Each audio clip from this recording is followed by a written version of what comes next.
sound check over here and see if we have audio on this. Okay. Hey, hey, hey, hey, hey! Ooh, Jim Stute's catching us on the reruns. Oh, he's got a big night planned, I think. He has a very busy social calendar. Mm-hmm. Much busier than ours. Well, you know, he's a gadabout town. Oh, he's got a big night. Okay, guess that's a sound check. Sound enough. Hello, everybody. Hi, Neil Morgan. Neil Morgan. I'm excited to. We got some fun stuff to talk about tonight. We're going to talk about the game that we're playing this week. Ooh, we have a DW Low. DW Low. Got William Schmidt-Motzen on here. Charlie's on here. Thank you so much. Charlie was on the old Facebook group today. Look at the June bug there. Look at that June bug. That's just the cutest thing. Right, G. Howdy, he says. Good man. Talking my language. Get some howdies going on there. Don't be shy.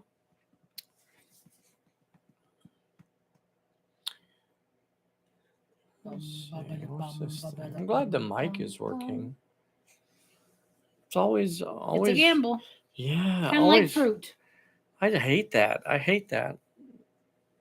think the mic might be more of a gamble than fruit is. Let's see. We're going to have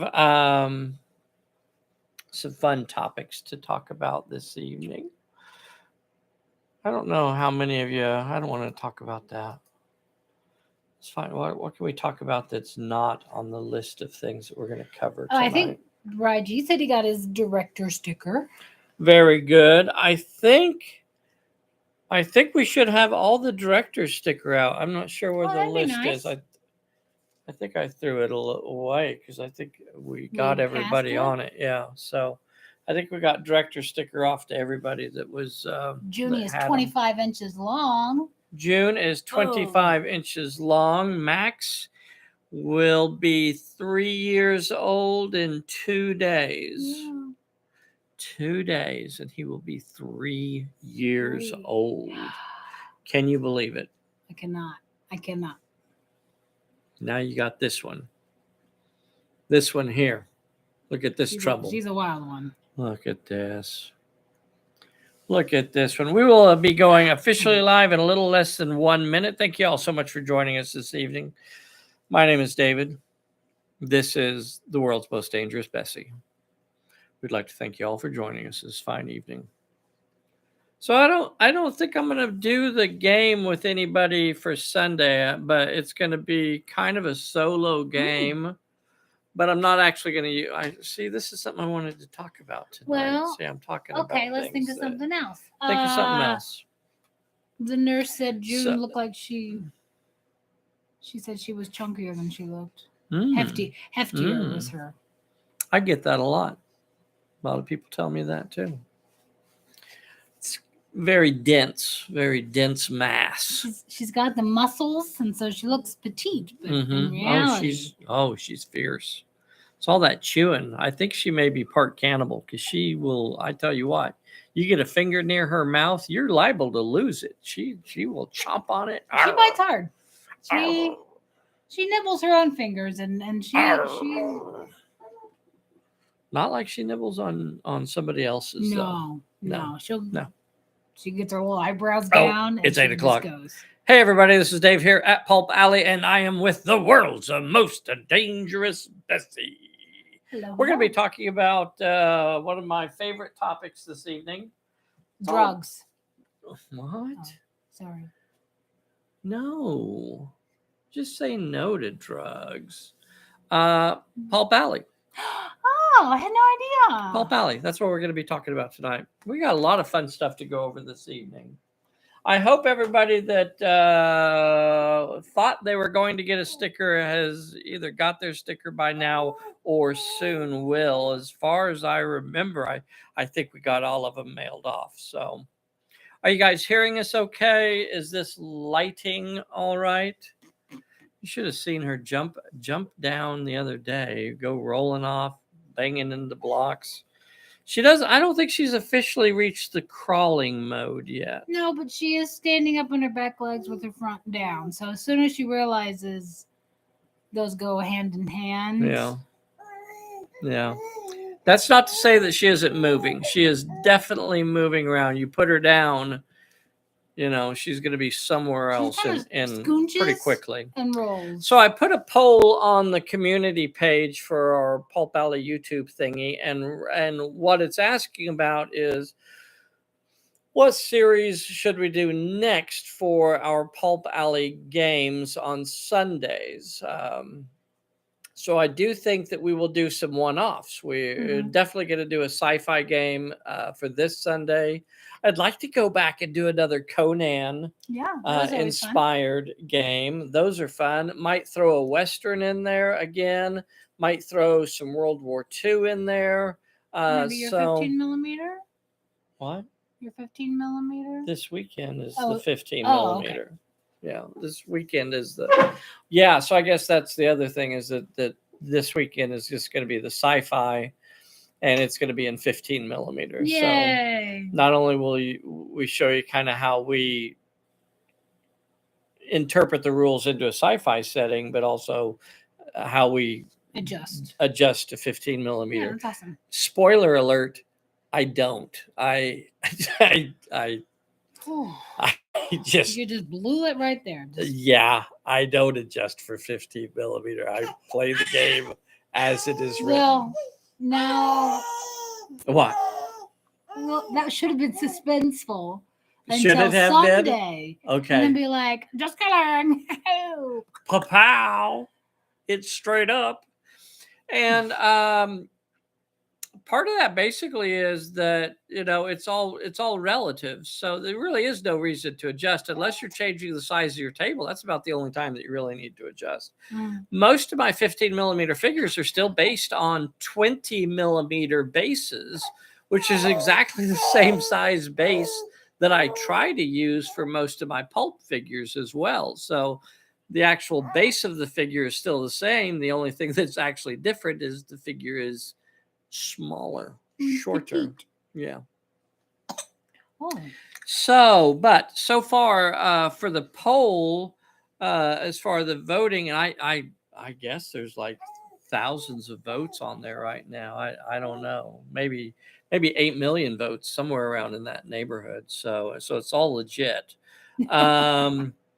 Right now, Lost World of Lemuria is polling ahead, and I don't believe the polls.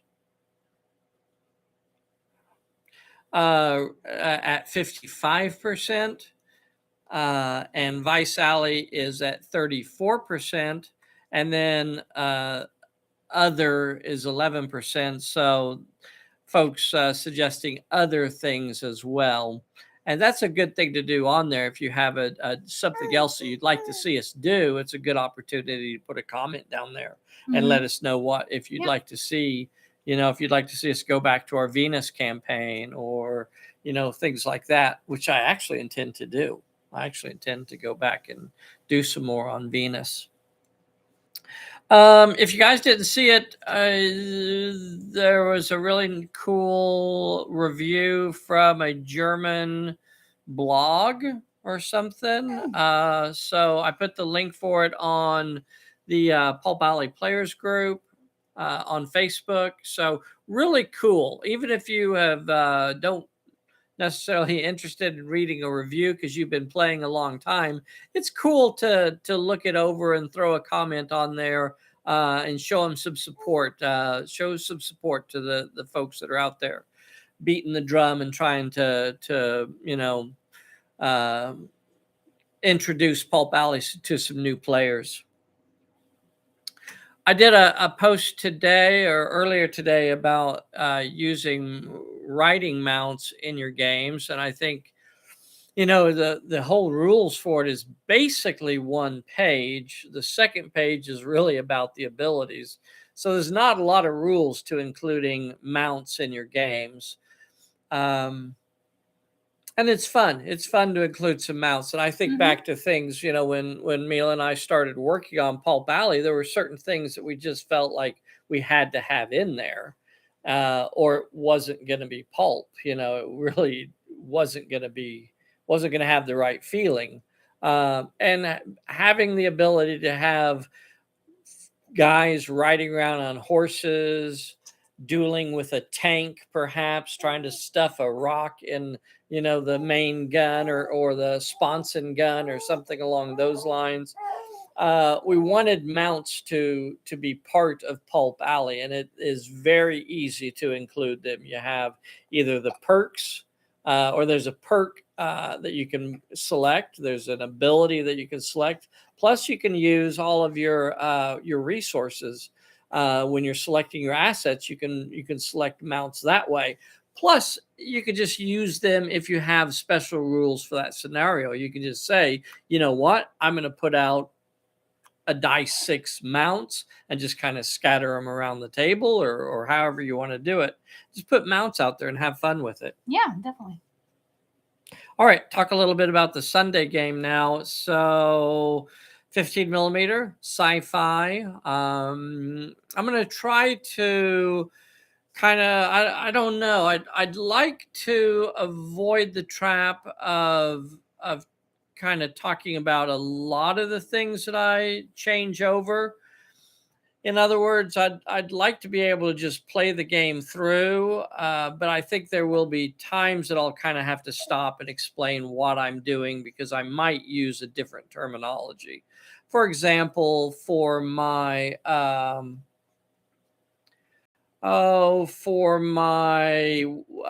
armored walkers, they have some sort of damage control system. They have some sort of automatic repairing systems to try and keep them running. And of course, what is that? That's a recovery check. So although I may call it a damage control check, it's simply a recovery check. So guys, listen for that and watch for that when we're playing through that, so you can kind of go, oh, I see what he did there. I may not take the time to necessarily explain all of those sort of things as I go through it, but oh, and I do think I'm going to use mounted troops for my. It's going to be a very asymmetric game as well. So one side's going to have, I don't know, 20 plus models, and the other side, the other league, is going to have 3 models. So it'll be one of those sort of asymmetric sort of style games where one side has tons of models and the other one just has a few models. That's going to be a lot of fun. All right. The other things that what are you doing there? He is looking at Yeah, you. I see you. The other things that I want to do, of course, is go back and try and do one of our Conan inspired games, World War II, maybe a Western, things like that. So another post that I did recently, and I saw that a bunch of you commented on it, but if you haven't seen it, I'd really like y'all to kind of go in and check it out, especially both of those last 2 videos that we did. The top 10 why I play Pulp Alley, and also the Let's Ride video. If you haven't seen those, definitely take a moment to skim through those. Neither one of them are very long, but they're pretty cool. Even if you're a longtime player, I think you'll get some fun out of it. So why I play was something I came up with, just talking about some of the things that I think make Pulp Alley different, and I'd like to get y'all's feedback on this as well, because there's a lot of stuff that makes Pulp Alley different and makes it really fun, I think, to play. So beyond the 10 things that I listed in my video, let's talk about some of the things that some of the other folks wrote, because I thought they were spot on, had some great insight, and see if any of these match up with what you think, or if there were things that you think we still need to add to the list. So help me out here. Bessy, what do you got to say from Jim here? Okay. She just bit my finger off. That was not what Jim had to say. Jim did not say anything about Bessy biting a finger off. That was the muncher. Hello. Hello. Hello. Hello. Can I help you? Hello. Hello. Hello. Hello. Okay. Okay. All right. Jim said, I've definitely become a staunch advocate of Pulp Alley. While I still play other systems when doing certain periods, the majority of my games that I run are Pulp Alley. I really enjoy developing scenarios and unleashing them on my fellow gamers and watching how they get involved and fleshing out the story that unfolds. I've never really been into RPGs, but I really like that storytelling aspect of the Pulp Alley system. And darn it, the games are just fun to play. And that, after all, is why I do this silliness. Yes. It is silliness.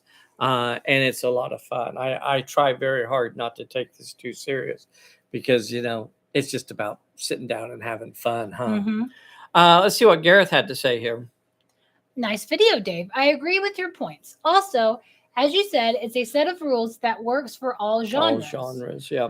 Okay, you may have to tweak names, etc. here and there, but honestly, nothing really. Main thing, you haven't got to buy another set of rules to learn just to play a different setting. Yeah, that's silly. Yeah.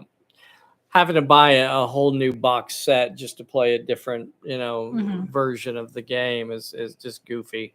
What's Jim got to say? Okay, by being both miniatures as well as period agnostic, it becomes the perfect canvas for painting a colorful and exciting story.